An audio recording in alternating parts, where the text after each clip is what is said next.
Welcome to Digital Asset News. Take a top stories in cryptocurrency and digital assets and break them down to bite-sized pieces.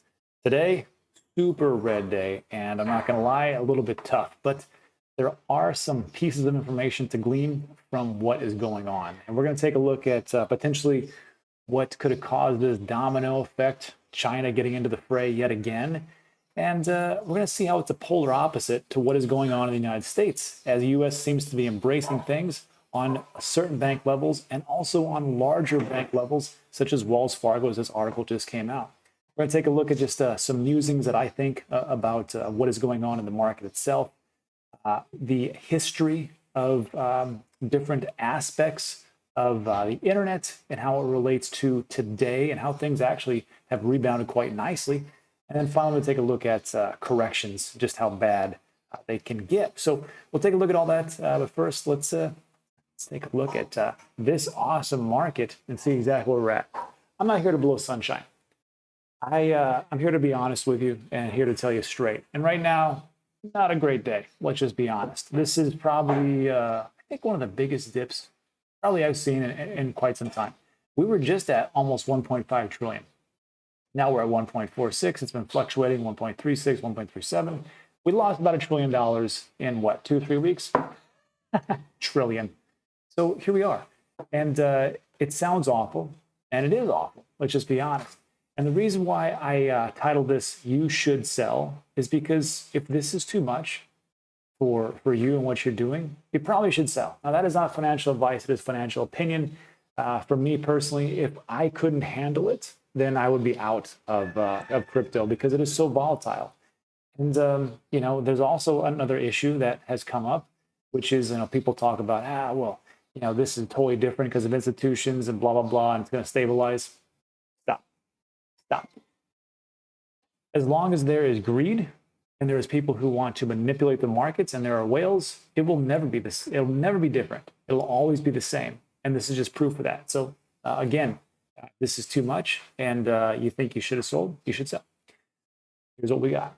And I'm going to just show you what I'm going to do. And of course, your goals are not my goals. You're free to do whatever you want to. But I'll tell you today, still buying if I can get the darn apps to work. So we'll first talk about this. The market cap is 1.46 trillion. And let's just do this for a little bit of hindsight later on when we move forward. I think in September, October, November, much different. But Bitcoin today is at below 34,000. I think it slipped all the way to 32, and who knows, it can go to 28. That's what some of the TA people are saying, and I could see that definitely, 28. The real question is, you and all your friends, or just me and all my friends, we'll just say that.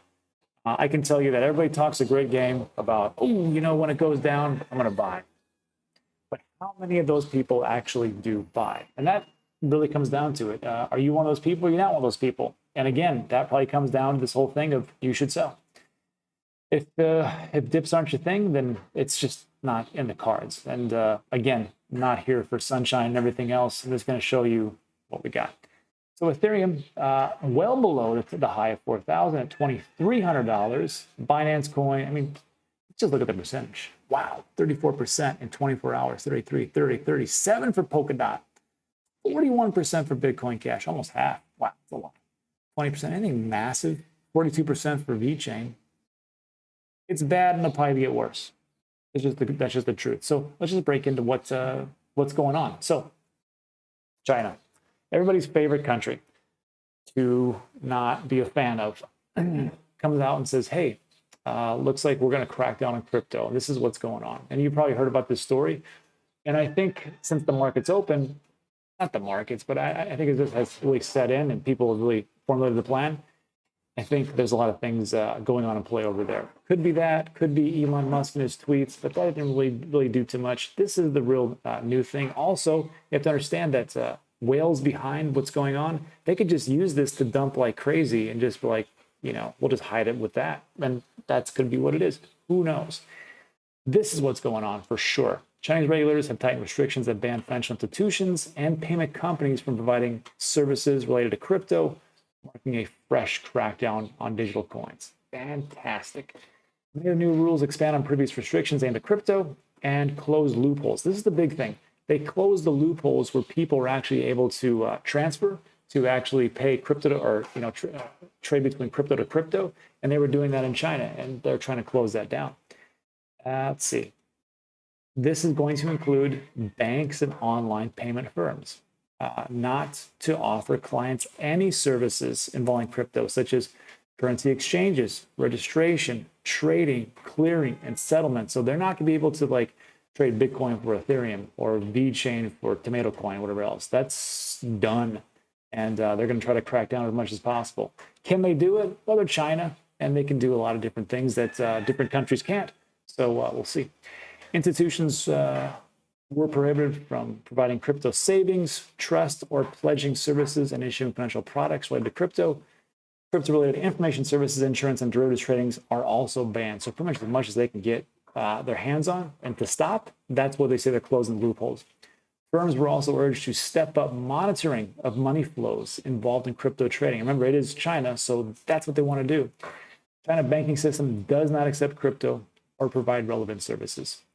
And then to finish up, Tuesday's industry directive warned speculative Bitcoin trading had rebounded, infringing the safety of people's property and disrupting the normal economic and financial order. So again, this is the China coming down and saying, you know what, we're not going to allow this to keep happening, and we don't want people's safety to get involved. So that's why they're like trying to get it. That's just one of the reasons why they're saying it. But I personally believe it's because the digital yuan is coming out, and the country wants to maintain control over all of its citizens in every way, shape, and form. So how do you do that? Monetary policy, and just going, hey, these cryptocurrencies, we're not going to let you do that, and we're going to do this, and that off you go. Many Chinese investors are now trading on platforms owned by Chinese exchanges that had relocated overseas, including Huobi and OKX. China's over-the-counter market for crypto has become busy again, while once dormant trading platforms on social media have revived. And that was one of their issues. They're like, well, if all these things are going to revive, we got to shut these down. And that's what they're doing. Fresh crackdown makes it difficult for individuals to buy crypto using all these different payment platforms, and could impact miners' business by making it harder for them to exchange crypto for yuan. And that is interesting to me. So as we talk about how everything, people always talk about, Bitcoin and the mining, there's so many different mining operations, and it's like 60 or whatever percent it is that's mined in China. Well, guess what? If you're mining Bitcoin in China, and that's what you're using to actual fund your operation, what do you do now? Because you can't sell it and you're in China. So you're going to shut down. These are interesting times. And this is pretty big. So let me just think about that piece. But it's just odd how one government is like, we're totally going away from this because we need to control it, as opposed to the US government, which I thought was falling behind. It's like, no, this was an article we had covered a couple weeks back. Hundreds of US banks to allow holding and trading Bitcoin. And this was all perpetuated by NYDIG. And they were trying to bring these banking institutions into the fold to go, look, we need someone to hold Bitcoin, trade Bitcoin, and allow your customers to use cryptocurrency, not just Bitcoin, but cryptocurrency digital assets, because we want to help you guys thrive in the new economy. They're like, let's do it. That is what it's all about as far as innovation. So you see the dichotomy here between a communist China nation and then just going over here to going, you know what, to America. I'm like, let's go forward. Let's go full tilt. Who's going to win that battle? Interesting to think. I am glad I'm in this country. I can just tell you that. And this is actually new. This was just put out today, about a couple hours ago. Wells Fargo becomes the latest banking giant to make foray into crypto. And it's going to add its own crypto strategy for wealthy clients by mid-June. And once that starts, they're going to roll it down to the not so rich, because they want to bring people in who are institutional investors or accredited investors, so they can take more of the risk, because it's a risky proposition, as we see today. Darrell Crunk, the president of Wells Fargo Investment Institute, claims that the bank now views crypto as a viable investment asset. We think crypto space is just kind of hidden evolution and maturation of its development that allows it now to be a viable investment asset. And they're in the final stages of doing due diligence. So this is going to drop in about a month and a half, about a month. Yeah, a month and a half, because today's May 19th, and June's just around the corner. So, hey, before I get into this next piece, as the market starts to crash, people say it's a dip and it's a retracement. No, no. That's more of a little bit of a crash. Let's just be honest. I don't care what you want to call it. It is what it is. So, I mean, when you see something, when you see $1 trillion in a couple of weeks, that's not just a slight pullback. That is big. And again, not here to sugarcoat it, but as I talk about things, I think this is where millionaires are made, quite honestly. And this is where I want to do most of my buying. I know it's a weird thing to switch your brain, but I think that's how it is. And I wrote this on Twitter. I said, hey, you're not a victim of circumstance. If today's dip makes you uncomfortable, you got to think for yourself, how can I make this work for me? We have never, ever had a dip that did not rebound. And don't tell me that you think that Bitcoin's going to zero. It's not going to zero. Crypto isn't going to zero. It's not going to be like this huge, major crash where everything goes to like Bitcoin to $500 or something like that. It's just not going to happen. There are too many big players in the game, too many institutions getting involved for them to really rewind time. We knew China was going to do this. We knew China was going to be and go down this route.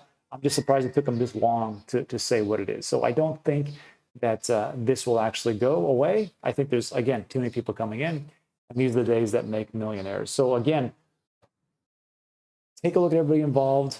If you got like a Wells Fargo, if you got a Mass Mutual, if you got a Liberty Mutual insurance company, and all these different banks and big institutions coming in, do you think they're just gonna be like, we're okay?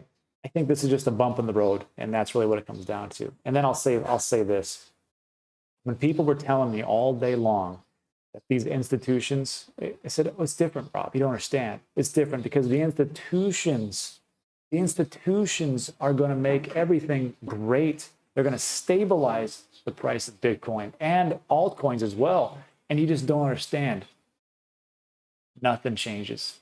Nothing changes. Sorry to tell you this. And I think that's why people are selling so much right now, because they were disillusioned by the fact that all these institutions would save them and it would be just not a big deal. But it is a big deal. And at some point, they are going to actually sell a little bit. I still think Tesla sold. I know they said that they didn't, but we'll see in the next earnings call. And that's just what it is. So this is really where the rubber meets the road. Maybe you should sell if you think that this is going to zero and it makes you uncomfortable. I'd like to say it's not financial advice, but for me, I mean, it is what it is. That's all I'll tell you. For me, I'm not selling. I'm actually buying. As soon as the apps come up, I just tried Coinbase, totally down. I just tried Gemini, down. I just tried Voyager, down. Everything's down today, and that's really what it comes down to. Down to. So let me blow this up so you can see it. Oh, other one. So here's just a prime example of what I'm talking about. This was a newspaper article from quite a long time ago. These things called newspapers. And it talks about internet may be just a passing fad as millions give up on it. What I really like about this is it kind of shows you that the internet back in the day, if you're old enough to remember when it actually came about, was really just that, just a bunch of nerds sitting around and going, this is the future, and I was like, okay, sure. And people just missed the boat on it. Then all that .com, the companies came in, and then there was a big crash as everything kind of got filtered out. And then there was a big resurgence, and here we are. So if you take a look at what's going on back then to what is going now, it's the same thing.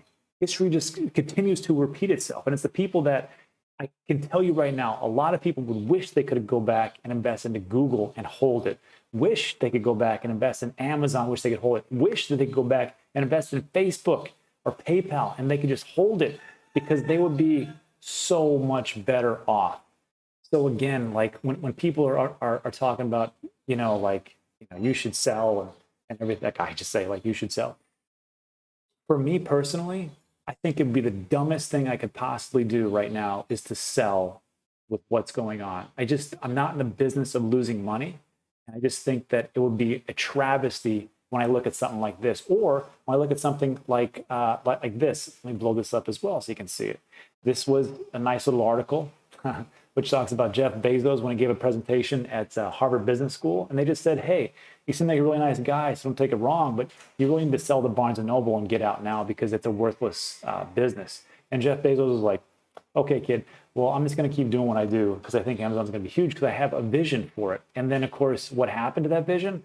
Well, Amazon lost more than 90% of its price and it went down to almost nothing. And you were stupid for holding Amazon at that time. But guess what happens? It rebounds and it's in the top. It's like one of the 5 companies that makes up the top 20% or the top 20%, yeah, of the S&P 500. Microsoft, Apple, Google, Facebook, and whatever, Apple. So, I mean, right now, if you take a look at that, well, seems like kind of legit, but as time goes on, again, I'm not selling. I don't see the point. And actually, I wish I could have gone back in time and bought Amazon when it was 90% off as far as a discount. And finally, well, 2 things finally. First of all, no one ever goes broke taking profits. And I remember when I sold a little bit of my Ethereum, because I said that was my plan. My plan all along was to hit these price points, dollar cost average in, wait till it goes up, dollar cost average out. And people are like, you're an idiot. Why would you sell anything because the price is going to go so much? Because of days like this. Because we never know what's going to happen. So you should have a plan in place. But I'm never going to sell all of it. And I didn't even sell that much to begin with. But in all honesty, I mean, the majority, I'm still holding on to the majority of it. And because it's things like this where I see as a refresher in my mind as far as history about what went on. Let me blow this up as well. And this, make it even better.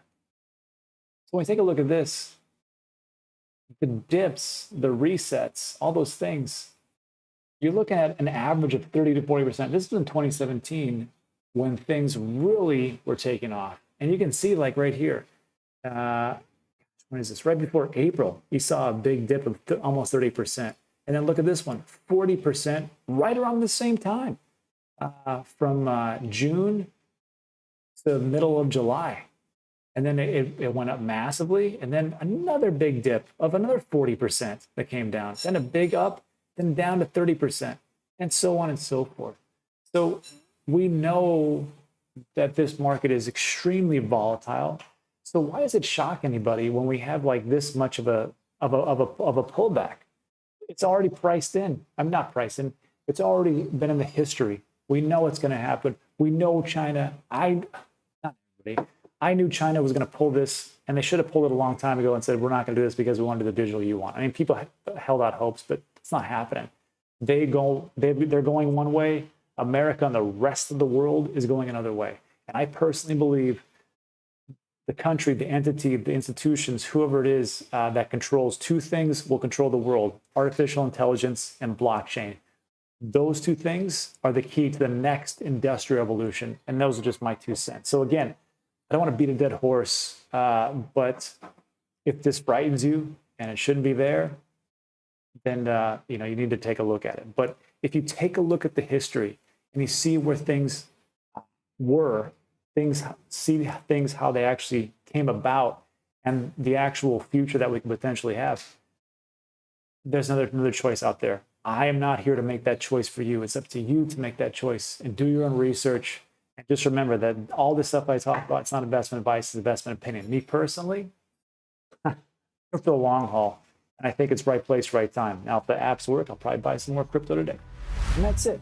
So look, that's all I want to talk to you about today. Thanks for stopping by. I appreciate it. If you liked the video, found a little value, give it a thumbs up. Also consider subscribing. We do a lot of different things about news and whatnot on this channel. And then over on D News Clips, or Digital Asset News Clips, we talk more of the advanced things and talk about more about projects. So check that out. That's it for today.